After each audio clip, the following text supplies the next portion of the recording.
This is Call of Duty Modern Warfare 2 Remastered. We're on Xbox Series X.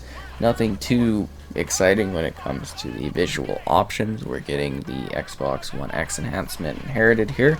So that means we're getting a 2880 by 1620 native resolution according to the fine folks over at Digital Foundry. We're getting a smooth 60 FPS and HDR support, and it looks quite wonderful. So I picked this level because it's kind of neat looking, and yeah, we'll definitely just sort of talk about the game in general. It's a bit of a shame that they didn't put in a dynamic resolution scaling, because we very much, or well, very likely would have been getting a native 4K resolution at this point. So it's a bit disappointing that that wasn't the case, and I think it's very unlikely that they'll go back to add any sort of optimization or patch to this one. We'll probably down the road get some sort of additional upgrade or something like that, a new re-release, a different remaster someday, because money. Anyways, looking at the title, this is just the single player campaign. They've entirely left behind the multiplayer and the spec ops, so you've just got the single player to work through. The single player is actually quite good. I think it's a very well done story, the second step in the Call of Duty series, so it's kind of, I don't know, great that they were able to bring this forward and make it still available with some improvements to the visuals and the style of play that is present here. So that's kind of, you know, exciting to have this option available in this day and age. At the same time, when you tend to get these types of upgrades, you know, these remasters, and when they leave parts of it behind, could you... Oh, the AI is driving me crazy today. I don't get it. It's normal difficulty.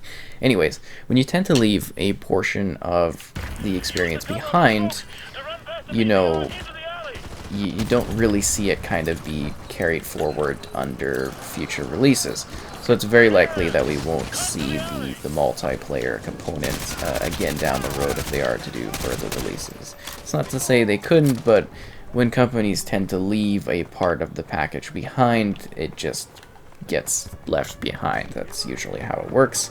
That might not be the case here, but I mean, you're going to have really weird textures because you're going to have these improved remastered campaign textures, visuals, and then you're going to have a campaign or a multiplayer in a Spec Ops that looks like it's ancient. So that's kind of where the disconnect happens. Anyways, it's a very interesting campaign. I think it's quite well done. I do suggest playing the first Modern Warfare before jumping in to see what Modern Warfare 2 has to offer story-wise. At the same time, they're kind of standalone enough where you could play this one fresh and not really feel like you're too out of what's happening. It's basically a big deal because, you know, it's the Americans getting invaded and, you know, the Russians are battling them. It's a big thing. It's got some large set pieces, big action points, and I think they've beautifully sort of upgraded things, and it really does look, you know, a lot better. I mean, Burger Town's really getting the treatment that it deserves visually. That's for sure. Well, this isn't Burger Town, but, you know, there's an ad for it. Burger Town's over there. Anyways, this is a cool level because it doesn't really have anything to do with the actual story, I guess you could say, and it's more of a cool emotional beat for people from the US to be like, oh, they're attacking our home and we're fighting them off, and, you know, that sort of thing. Anyways, it's a cool level because, like, aesthetically, I think it's quite gorgeous. It shows a really destroyed area. It's got some cool buildings, some neat designs, a neat pace of having you kind of go along the map to different areas for different battles. It works very well for what we're trying to showcase at the current time. Ooh, there's heat on there. That's pretty cool. But yeah, they basically just touched this up, released just the single player, and that's the gist of the remaster, I guess you could say. It's good. It's definitely worth. Ooh, there's kind of a cool atmosphere there with the chill. It's definitely worth jumping into if you've never played it. I think it's a really good, gripping sort of story. It's got some neat characters, some real well-loved fan favorites. You know, you've got the very interesting Shepard. You've got your pal Roach, you've got Soap, you've got Price, you know, you got the lads, they're all coming together, and you're sort of, you know, battling in different perspectives and roles across the globe. Neat settings, neat conflicts, a good selection of levels. There are some collectibles that you can gather along the way, And I think mostly I'm just quite excited that this basically concludes my tour of Call of Duty games. I wasn't planning on doing this one, but I did have a number of people ask to see it, so I was like, okay, yeah, you know what, it's easy to do for me, why not, let's throw it on the roster. And thus, here we are checking it out, and these are really, I think, all of the ones that are at least backwards compatible. So, obviously, Call of Duty Classic isn't. That's the only one I can think of from the 360 era. Well, you know what? I should say all of the ones, I've done all the Call of Duty titles, so you can see them all on the channel, really, if you want to see reviews of how they're all running. But it's the ones I own, so I am missing, I guess, COD 2 and Black Ops 3, because I never checked them out. And I really don't have any interest in grabbing those ones at the current point. It's not to say I haven't played them, I just don't particularly own them to jump into right away. So, thus, again, the end of the tour where I've checked out basically everything. Anyways, pretty cool sort of experience, you know, neat weapons, modern era, lots of different cool, great set pieces, crazy action. There's like snowmobiles, there's going through like an ice base, there's, you know, some wild, large locations, big explosions, there's a whole like aircraft yard, there's big weapons you get to use, and it's cool, you know, a lot of neat locations, not a lot of conflict to have happen, and it all looks quite clean, quite sharp, quite high resolution in terms of the texture and the design of the game. Definitely a very memorable and shocking moment at an airport that I'll kind of mention. I don't know, well, I mean, it's pretty calm in comparison to some of the stuff we see today, but you get the gist of what I'm saying, you know, it's got some really traumatic moments, it's got some intense ones, some surprising ones. I think it hits the whole front quite well for a lot of people. I mean, it was like, oh, they're attacking us, and yeah, it was a big thing back in the day, a lot of controversy around the airport scene too. I remember actually even talking about it in school and stuff, and I was like, wow, games are relatable to social studies, it's kind of fascinating.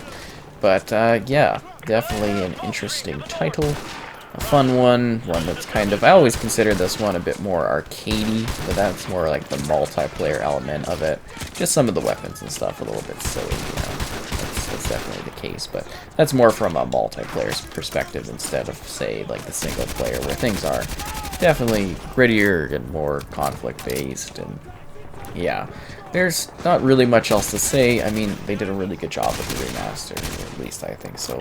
Every little bit of it looks really good and cleaned up, and it's definitely a lot better looking than, you know, the situation around... Wow, I can't believe they're coming in the middle there, so I'm forgetting about that. Then the situation around the original, because I did check that out not too long ago, and that was kind of fun, actually, to do. I just think it's really interesting that... yeah, I'm checking out all the Call of Duty games. It's been like a weird rush. I did most of them, I think, in like a single week or something like that.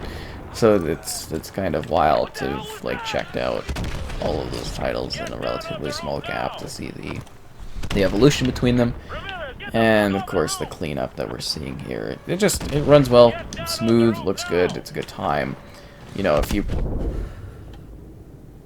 Did I get killed by a shot up in the air or something? I don't know. Totally guess I was supposed to get inside. I think they're like mortaring, aren't they, or something? We're supposed to group up. Yeah, that makes sense. Sorry, I'm not even really listening to what they're kind of blabbering on about because I'm doing my own thing. Ooh, the root. Mitch's root brew diet. Oh yeah. It's like, we have this one diet drink that's like ginger ale, but it's like backyard ginger ale. I'm like, they just like picked it up in the backyard or something. Kind of funny. But anyways, a neat sense of scale, lots of stuff to do, different difficulties, full scope of the Modern Warfare 2 experience, but available here and touched up. So this is probably the better way to play Modern Warfare 2's story. If you want to today, you have it available to you. I've heard continued rumors of a third one coming, like a third remaster, so that's something maybe worth waiting for. And yeah, I hope you enjoyed this look at the game and seeing it in action and how clean everything is, and that this was a good level that didn't really spoil anything, but also sort of showed off the features and the upgrades that are present within this release in the series.